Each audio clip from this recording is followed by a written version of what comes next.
companheiros. Boa noite, Célia. Boa noite, Nivaldo. Mais uma segunda-feira estamos aqui para dar continuidade ao nosso estudo do Livro dos Espíritos.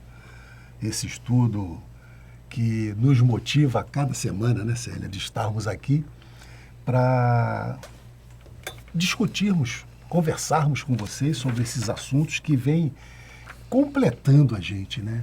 A gente vai relembrando, porque com certeza já tivemos oportunidade em outras encarnações, em outras vidas, de termos contato com esses ensinamentos. Talvez tenhamos negligenciados, tenhamos... não quero... Não quero isso não. Né?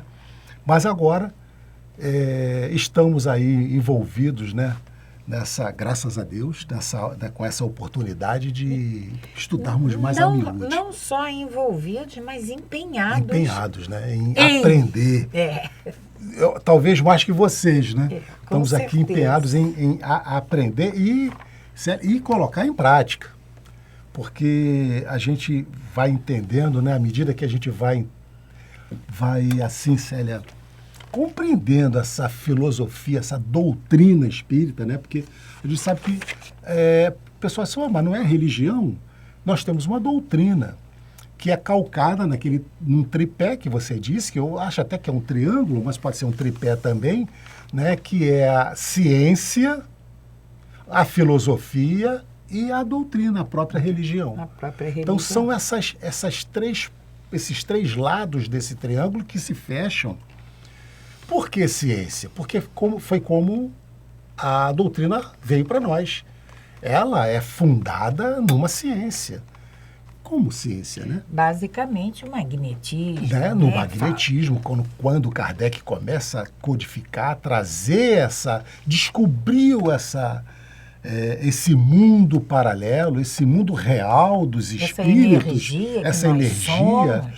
Ele trouxe isso tudo como uma ciência, como um cientista que era na época, né, e ainda é. Então, ele codifica isso para nós, e até hoje, né, Célia, ele foi muito claro, ele disse, se por acaso a ciência trouxesse evidências que discordasse das colocações que ele havia feito nos livros que ele fez, que nós ficássemos com a ciência. Passaram-se já mais de 160 anos. Mais de 160. Até agora ninguém encontrou, Célia, nenhuma contestação do que Kardec escreveu para nós, para a ciência. Pelo contrário, a gente tem, inclusive, as obras de André Luiz, obras datadas contigo de 1940, 1936, que hoje o meio acadêmico está comprovando o que ele disse há 70, 80, 90 anos atrás. Então, é exatamente isso. Então, ela surgiu como essa ciência e uma filosofia, porque é uma filosofia de vida. No momento em que ele conversa com aqueles espíritos que já haviam desencarnados, ele percebe, no livro do Céu e Inferno, ele traz isso para nós, né, Célia? Ele traz aqueles relatos de espíritos sofredores, espíritos felizes, e ele vai interrogar o porquê que ele era infeliz no mundo espiritual. Por que ele estava naquela condição? E o feliz, por que estava assim? E aí ele traz uma filosofia, ele cria uma filosofia de vida. Se nós quisermos termos uma vida feliz quando desencarnarmos, nós temos que ter esse procedimento. Temos que atender essa filosofia, essa forma de viver. Né? Então, Célia, o estudo da doutrina espírita como um todo é fantástico para nós. Né? É uma descoberta. Nós não somos mais as mesmas pessoas a cada momento, a cada leitura de uma página, a cada pergunta que nós temos aqui a oportunidade de ler e conversar com vocês, a cada leitura do Evangelho, a cada leitura de uma página, a gente vai se aprimorando, vai se lapidando. É aquele diamante que a gente vai lapidando um pouquinho cada vez mais. Nós já falamos aqui, Nivaldo, nós estamos junto com nossos amigos há 4 anos. Já estamos indo para o 5º ano. Em maio fazem 5 anos. E se nós pararmos para pensar no que éramos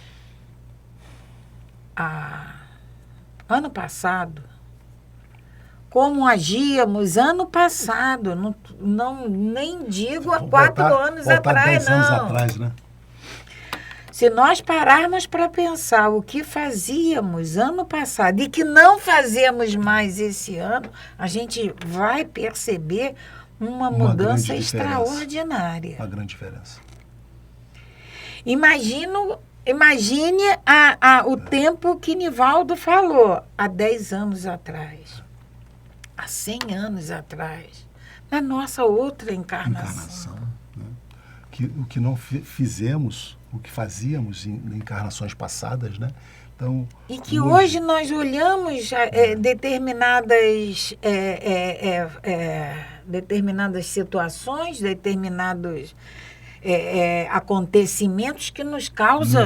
Nos causam choque. Né? Choque. Como fazer isso?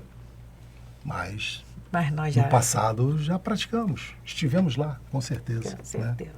Estivemos lá. Então Célia, é muito rico essa oportunidade que nós temos de estarmos aqui cada segunda-feira com vocês. É um prazer muito grande, é uma satisfação, uma alegria estarmos aqui com vocês toda segunda-feira estudando um pouquinho mais dessa doutrina, desse espiritismo que nos consola muito, que nos dá essa motivação, essa esperança de uma vida melhor.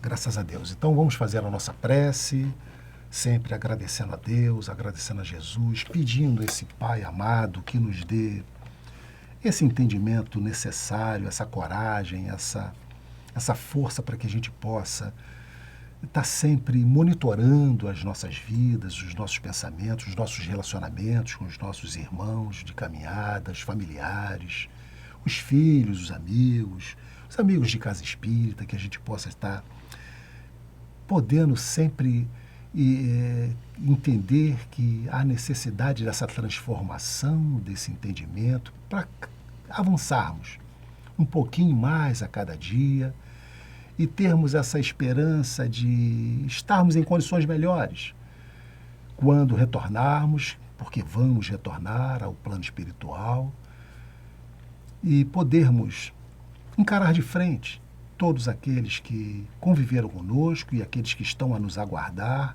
o nosso anjo da guarda, o nosso mentor, que confiou, que foi o nosso avalista nessa encarnação, que a gente possa nos confraternizarmos nesse reencontro no plano espiritual. Que assim seja. Graças a Deus. Graças a Deus. Nós sempre fazemos com vocês aquela paginazinha, né? Trazemos um texto para que a gente possa discutir. O de hoje será colocado para vocês na tela e diz assim: aprendi a não tentar convencer ninguém. O trabalho de convencer é uma falta de respeito. É uma tentativa de colonizar o outro. Célia, nós estávamos falando na nossa abertura aqui da nossa doutrina espírita, né? Em que a gente, eu já participei, já fui católico, né? O meu histórico familiar, e hoje estou aqui convencidamente na doutrina espírita. Mas a gente não pode esquecer, Célia, que nós não podemos querer trazer para nós todo o entendimento possível. Nós temos que, acima de tudo, respeitar as crenças dos outros. Nivaldo, essa página de reflexão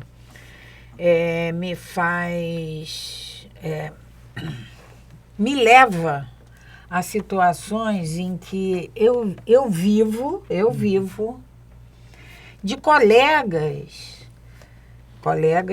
no meio espírita, sim, que condenam, que espizinha o outro irmão, porque a crença dele, a doutrina que ele resolveu abraçar exatamente, difere por completo, não explica o que a doutrina espírita explica. E aí a gente se acha melhor, A né? gente se acha melhor. Se acha melhor. Mas é exatamente isso.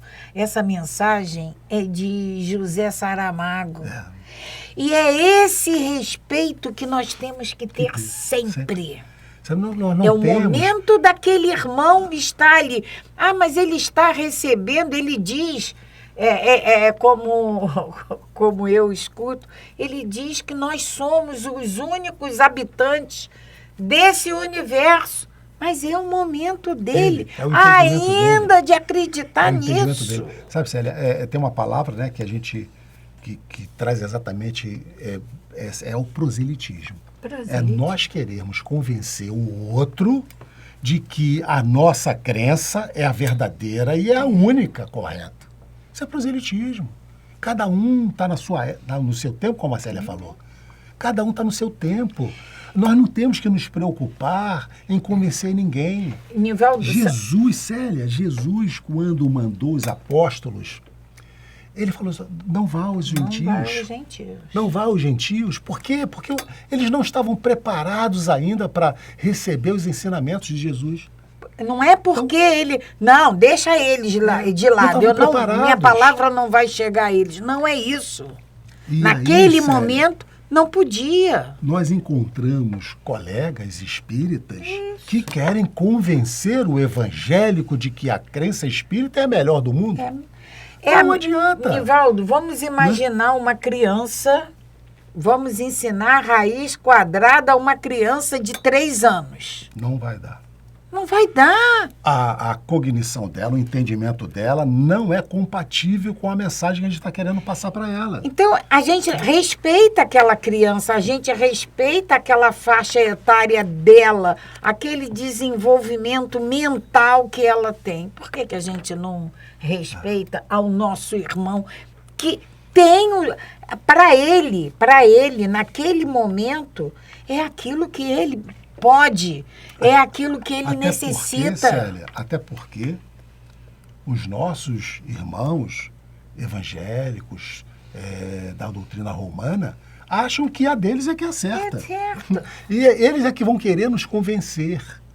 Então, nós não temos que ter essa pretensão, como diz aqui, né, de querer convencer ninguém. Porque eu não estou aqui para colonizar o outro. Eu tenho que utilizar desse respeito, do entendimento. E que esse Deus que ele prega nas religiões deles, seja católica, evangélica, romana, seja a islâmica, seja o budista, o Deus é o mesmo. O Deus é o mesmo. Os caminhos são diferentes, mas o ponto de chegada é o mesmo. Aí nós vamos lembrar de Francisco de Assis.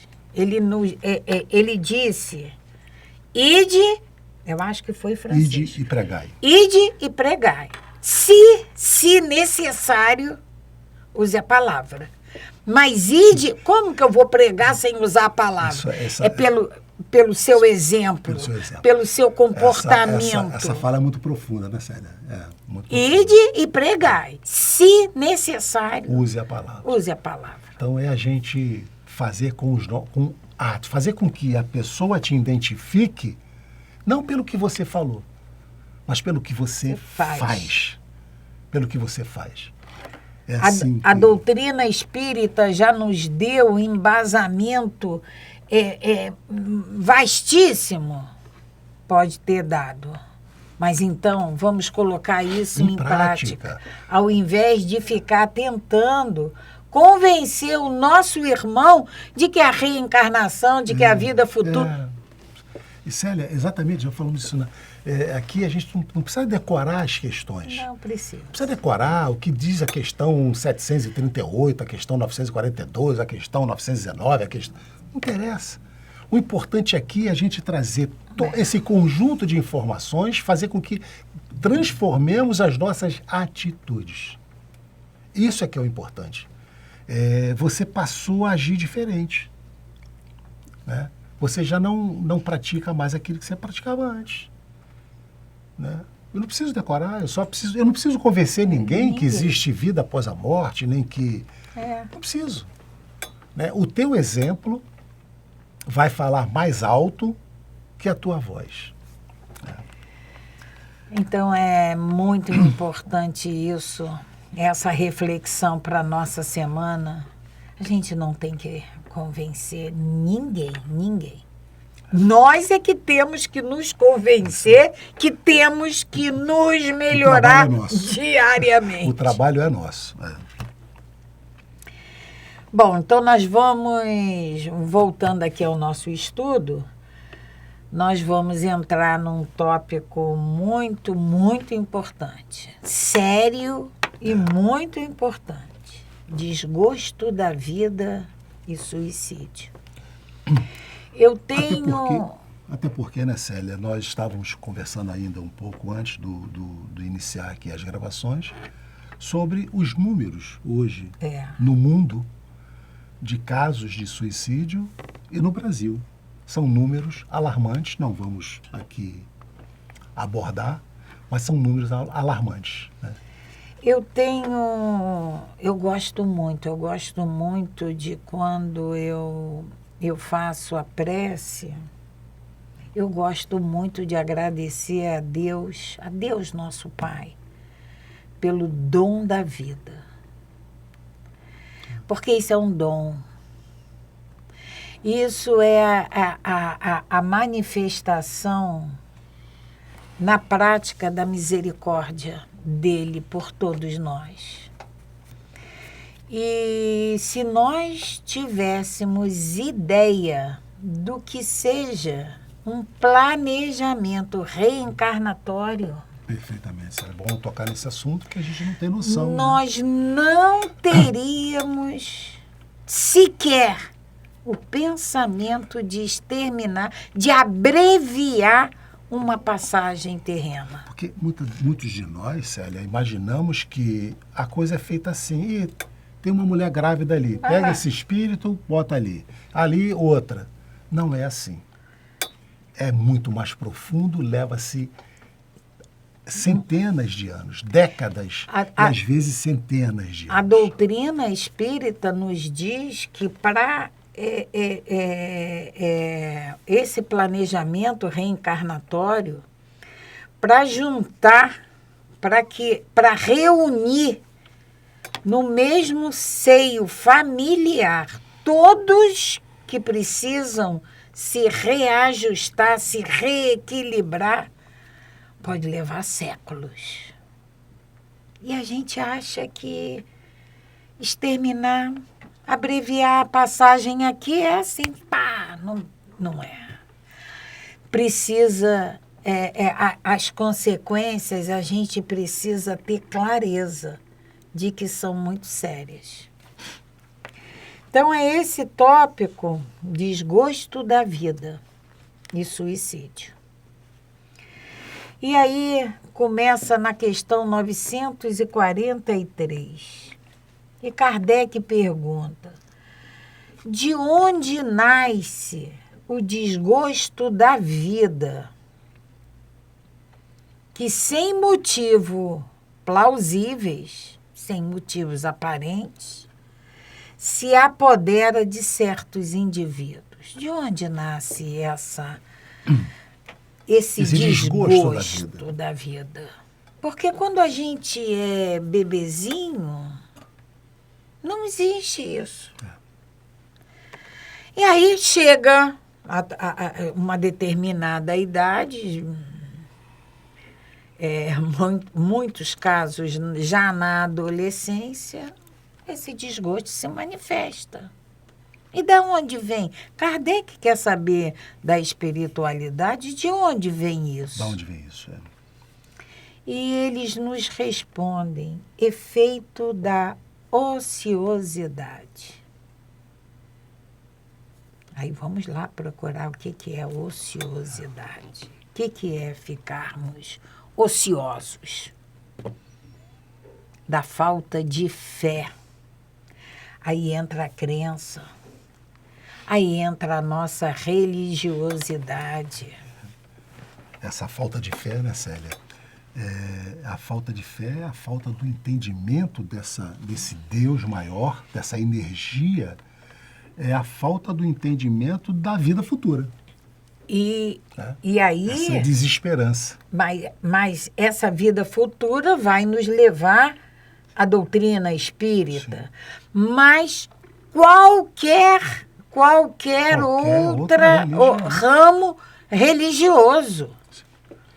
Porque vai nos levar a um Deus. Que vai te levar a essa a fé, um pai. essa existência de uma vida futura, de um pai, de um Deus, de uma energia superior. Que ama. Como Kardec define para nós aqui, Célia, que é Deus. Essa inteligência suprema, essa causa primária de todas as coisas.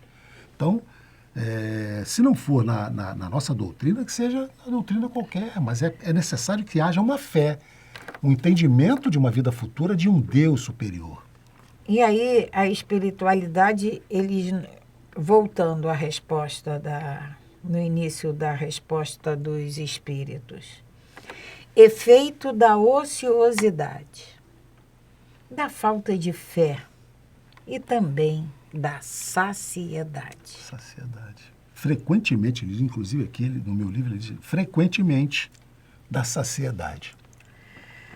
E aí eles continuam. Para aquele que usa de suas faculdades com um fim útil e de acordo com as suas aptidões naturais,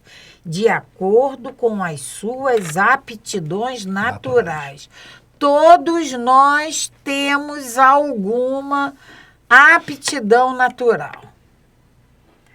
O trabalho nada tem de árido e a vida se escoa com mais rapidez, mais rapidamente. Ele lhe suporta as vicissitudes com tanto mais paciência e resignação quanto obra com o fim fito da felicidade mais sólida e mais durável que o espera. Eu resumo essa resposta da espiritualidade com como nós canalizamos a nossa vida, que sentido nós damos à nossa vida. Ela tem que ter um fim útil. Sim. Ela não pode nós não podemos nos dirigir simplesmente por um fim fútil. Essa ociosidade, se nós tivermos um objetivo útil, nós não vamos ser ociosos. Dessas três condições, Kardec, que a espiritualidade coloca, respondendo essa pergunta de Kardec, né, Célia? Da onde provém esse desgosto, eles nos dizem da ociosidade, falta de fé e saciedade. São esses três motivos básicos. Sabemos que tem outros, mas claro, vai estar embutido nesses três. Porque, Nivaldo, veja bem, o mal do século, a depressão. A perda de ente querido. A perda de um amor muito grande. Falta de fé. A perda de um filho. Vai estar dentro da falta de fé, Célia. Então, essa ociosidade, Célia, a gente já ouviu falar, né? Esse ditado antigo, cabeça vazia, oficina, né? Então, a gente sabe que nós precisamos ter uma atividade, Célia. Não é possível alguém, é como eles nos dizem, todos nós temos as nossas habilidades. Todos nós temos. E por que a gente não está exercendo essa habilidade? Essa habilidade colocando em prática. Sério, pode ser para cuidar de planta, cuidar de bebê, pode ser para... Mas tem que ter. Eu vou trabalhar, nós temos que desenvolver o trabalho, nós temos que trabalhar. A lei do trabalho, Célia. É lei de Deus. É lei de Deus, a lei do trabalho é lei de Deus. Então, a ociosidade é um dos motivos para que a gente perca essa vontade de viver. É como a espiritualidade coloca. Se nós usarmos essas nossas aptidões, se nós trabalharmos essas nossas aptidões naturais, estão aqui, são nossas, faz parte do nosso ser. Se nós colocarmos essas habilidades para trabalhar, se nós utilizarmos ela, o trabalho ele não é árido, ele não é enfadonho. Célia, o trabalho não nos causa... A gente já ouviu falar, o trabalho enobrece o homem. Então, o trabalho, a ociosidade, ela é um dos motivos, sim, de desgosto da vida. Então, é preciso que a gente desenvolva esse trabalho. Vamos ver as nossas habilidades. Eu não tenho habilidade para determinadas coisas, mas tem para outras. Tem para outras. Tem para outras. Eu queria fazer investigar. Isso, mas eu não consigo. Bom, mas vamos ver qual é a minha habilidade. É essa? Então eu vou fazer. Que seja simples, mas vamos fazer. Aí o segundo ponto, Célia, falta de fé. Vamos falar mais. Falta de fé. Gente, a gente tem que ter uma crença. Hoje, a maioria dos pais, infelizmente, Célia, criam os filhos sem apresentar uma religião. Eu não digo a doutrina espírita, não. Sem apresentar uma religião. E a gente precisa entender que nós temos que apresentar aos nossos filhos uma religião. Apresentar a Deus. Não, eu vou deixar, quando ele crescer, ele vai decidir o que ele quer ser. É assim que a gente faz? Eu vou deixar ele crescer, quando ele estiver adulto, ele vai decidir se ele escova o dente ou não, se ele toma banho ou não, se ele vai para a escola ou não. É assim que a gente faz? Não é assim que a gente... Não é. Então, a gente não pode deixar que os nossos filhos decidam, quando eles crescerem, o que eles vão ser. Nós temos, por obrigação, apresentar aos nossos filhos um Deus, seja evangélico, católico, espírita, seja umbandista, seja candomblessista, seja da onde for. Mas temos que apresentar. Temos que apresentar. Porque eles precisam serem criados e desenvolverem com a ideia desse ser superior, mas aí, dessa energia. Aí, Nivaldo, mas eu não tenho condições de... Não tem problema. Tem a evangelização infantil. Sim, vamos levar as nossas crianças para a evangelização. Célia, se o pai é evangélico, leve o seu filho para a igreja evangélica. Se é católico, leve para a igreja católica. Se é espírita, leve para o centro espírita. Mas tem que levar. Tem que levar. Porque, Célia, você já teve oportunidade de conversar com um adulto que não acredita em Deus? Já teve? É triste. Não tive. Mas é triste. Célia. Mas deve impressionante, ser muito porque triste. É uma pessoa totalmente desprovida de... Eu nunca tive essa oportunidade, Nivaldo. Mas a gente também, hoje a gente ainda necessita, no nosso caso, da casa espírita, de outros segmentos da igreja católica, do templo evangélico, a gente necessita disso, mas não é a espiritualidade,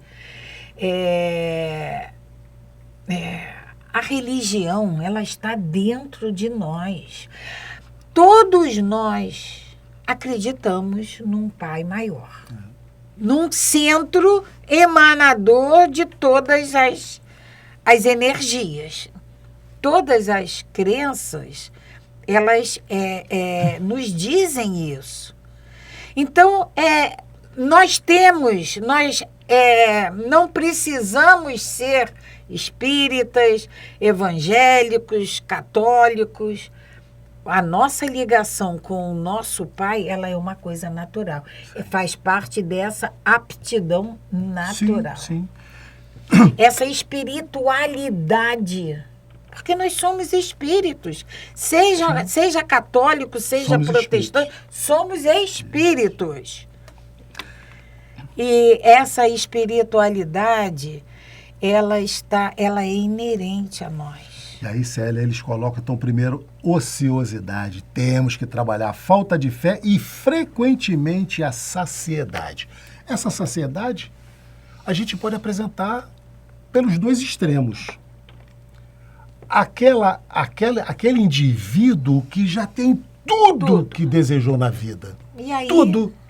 Ele perde o sentido da vida. Sabe, ele está tão imerso numa materialidade que não há mais limite para ele do que ele querer. Então ele perde o gosto pela vida. Não tem mais nada do que eu queira e eu não tenha. Ou o extremo. Aquele indivíduo que, por falta não do necessário e suficiente, mas na cabeça dele, ele perdeu o gosto pela vida porque já lutou tanto e não conseguiu. Então, ele, por falta dessa saciedade, ele ser levado a essa desmotivação pela vida. A palavra que eu queria usar, Sim, Nivaldo, não era espiritualidade, era religiosidade. Religiosidade. É isso aí. Isso Temos aí. que ter religiosidade. Independente do segmento. E temos que incutir nos nossos filhos essa religiosidade, seja de que segmento for. Essa religiosidade. Né? Questão 944. Kardec pergunta ainda dentro desse tema desgosto da vida, suicídio. O homem tem o direito de dispor de sua própria vida? A vida é minha, eu faço o que eu quiser com ela. A vida é minha. A vida é minha. Não é? Não falamos isso? O homem pode falar isso? Então, o homem tem o direito de dispor da sua própria vida? A vida é minha, mas eu tenho o direito de dispor dela? Nivaldo, antes de você começar, a gente fala, quem nos deu essa vida? Quem nos deu? Você disse que nas suas preces você gosta sempre de agradecer. Agradecer a Deus, né, Célia? Pelo dom da vida. Pelo dom da vida. Então, a doutrina espírita, ela nos diz que nós saímos do hálito de Deus. Ele nos criou, então a vida é minha. É isso que... Então, o homem tem o direito de dispor de sua própria vida? E eles nos respondem, não. É assim, simples, não. Só Deus tem esse direito. O suicídio voluntário é uma transgressão desta lei. Aí vamos prestar atenção, porque quando ele fala o suicídio voluntário, então existe o involuntário. Nós vamos ver. É uma transgressão dessa lei. Então, nós não temos o direito de dispor da nossa vida como muitos pensam. A vida não é nossa. A vida foi nos dada pelo Pai Criador. Como a Célia disse, nós saímos do hálito dele. Então, o início, a nossa vida e o final, a ele pertence. Essa questão tem um item A. Kardec pergunta ainda, o suicídio não é sempre voluntário? Porque na questão anterior, o suicídio voluntário é uma transgressão desta lei. Então há o involuntário também. E aí Kardec pergunta. Mas não é sempre? O suicídio não é sempre voluntário? E eles respondem, o louco que se mata não sabe o que faz. Então ele coloca aqui as duas possibilidades, né, Célia? Do suicídio voluntário, suicídio involuntário. Aí nós vamos lá no Evangelho, tem o capítulo Suicídio e Loucura. Uhum. Aí aqui Kardec diz, o louco que se mata não sabe o que faz. Não sabe o que faz. E aí a gente tem a loucura por deficiência do cérebro. E nós temos a loucura por influência dos nossos espíritos. Espiritual. Nós temos a loucura pelo nosso desequilíbrio das situações que a nossa vida, das vicissitudes que acontecem na nossa vida. O nosso desequilíbrio, muitas das vezes, pode nos levar à loucura. Outros casos são os casos de obsessões. Agora, aqui Kardec nos diz que o louco que se mata, é aquele louco da deficiência orgânica, tá? Na 945, Kardec pergunta: que se deve pensar do suicídio que tem como causa o desgosto da vida? Lá na 943, Kardec pergunta de onde nasce esse desgosto. Aí tem aqueles 3 casos: efeitos da ociosidade, da falta de fé e saciedade. Aí agora Kardec pergunta: que se deve pensar do suicídio que tem como causa o desgosto da vida? Aí eles nos respondem: insensatos. Porque não trabalhavam a ociosidade. A existência não lhes teria sido tão pesada. Aqui a espiritualidade coloca como fundamental a ociosidade. Nós precisamos trabalhar. E aí a gente quer trabalhar o nosso trabalho de aptidão, de formação cognitiva, mas é o nosso trabalho espiritual. Nós temos que ser produtivos, nós temos que ter uma produção útil, um trabalho útil. Aquele trabalho que nós temos das nossas profissões, eles são importantes? São. Nós precisamos deles. Nós temos, nós necessitamos de fazer frente a uma série de compromissos, de deveres como cidadãos. Mas nós não podemos ser ociosos, nós não podemos ter essa falta de fé e nem podemos viver, como o teu diz... A saciedade. Né? Na saciedade, mas ela usa uma palavrinha antes, frequentemente. Na saciedade. E aí, né, Célia, ainda falando sobre esse suicídio voluntário e o involuntário, a gente prestar atenção que você falou sobre o suicídio voluntário, né, questões orgânicas e as questões espirituais. Uhum. Nessas questões espirituais, mais especificamente, a gente teria as questões de obsessão, em que envolveria terceiros, né? E aí a gente tem a figura da justiça distributiva, Célia, porque o suicida vai ser responsabilizado, mas todos aqueles que contribuíram para que aquele ato acontecesse também será responsabilizado. Não, e a distributiva ela é mais abrangente ainda. Porque aqueles, e aí a gente vai ver isso lá no Memórias de um Suicida, da Ivone Pereira, porque aquele clã que dependia dele, que passa a sofrer toda aquela consequência de sua ausência, essa penalidade vai para ele. Vai para ele. Vai para ele. Nós estamos falando aqui então a coisa é muito do Camilo. Do Camilo, né?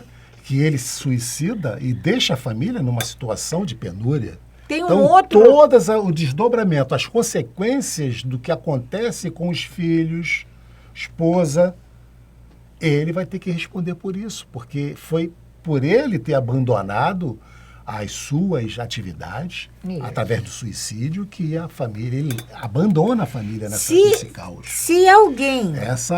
Essa justiça distributiva. Se alguém levou a um outro irmão ao ato do suicídio, Esse também será penalizado.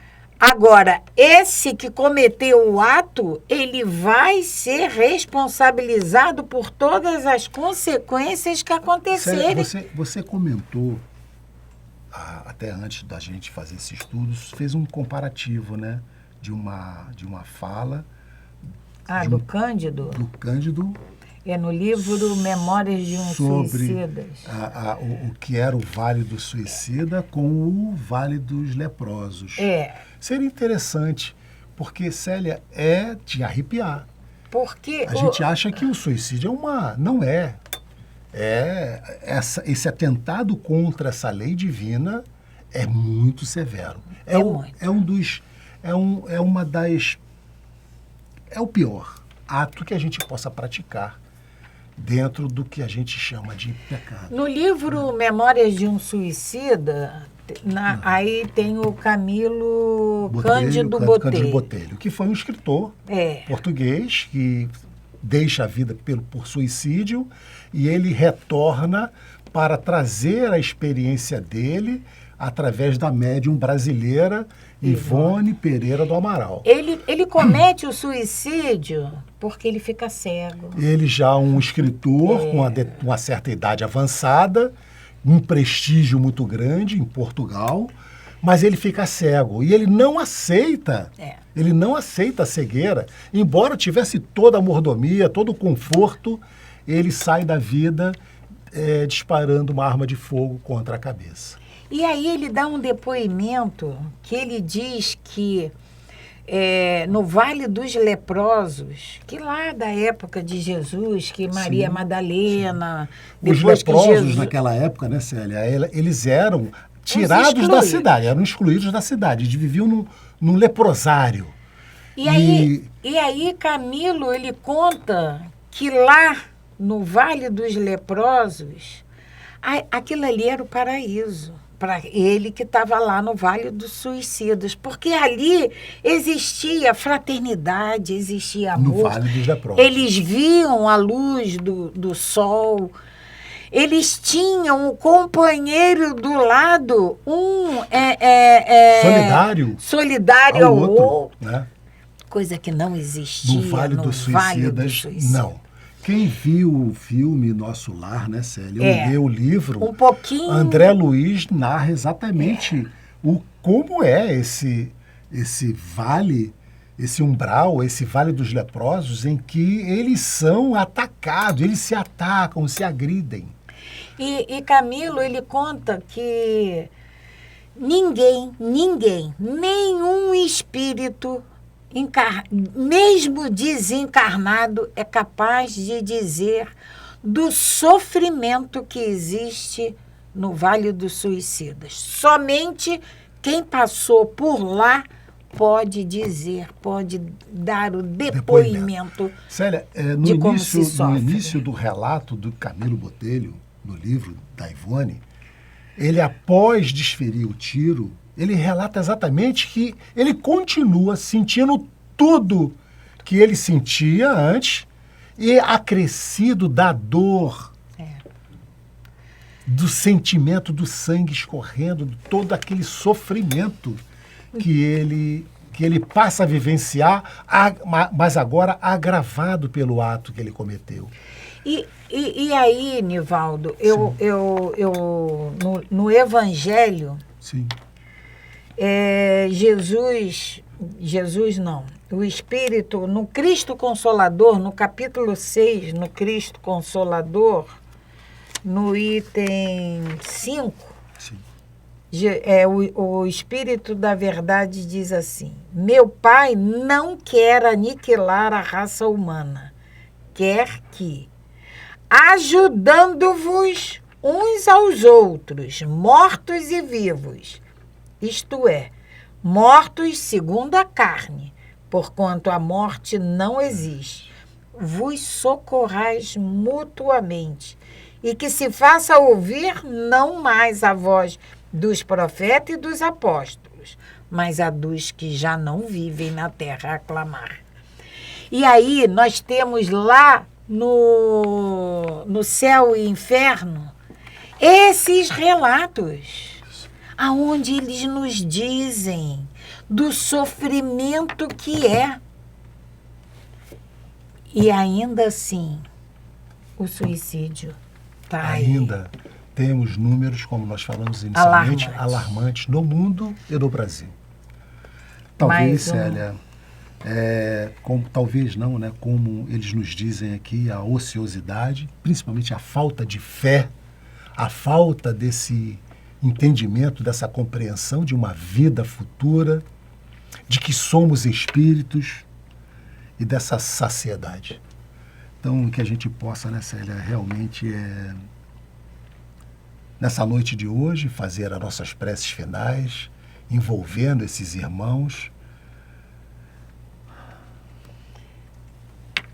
Porque nós temos um capítulo um pouquinho mais adiante que todos nós devemos ir lá dar uma olhada, é o capítulo referente às preces. Capítulo 28 do Evangelho, né?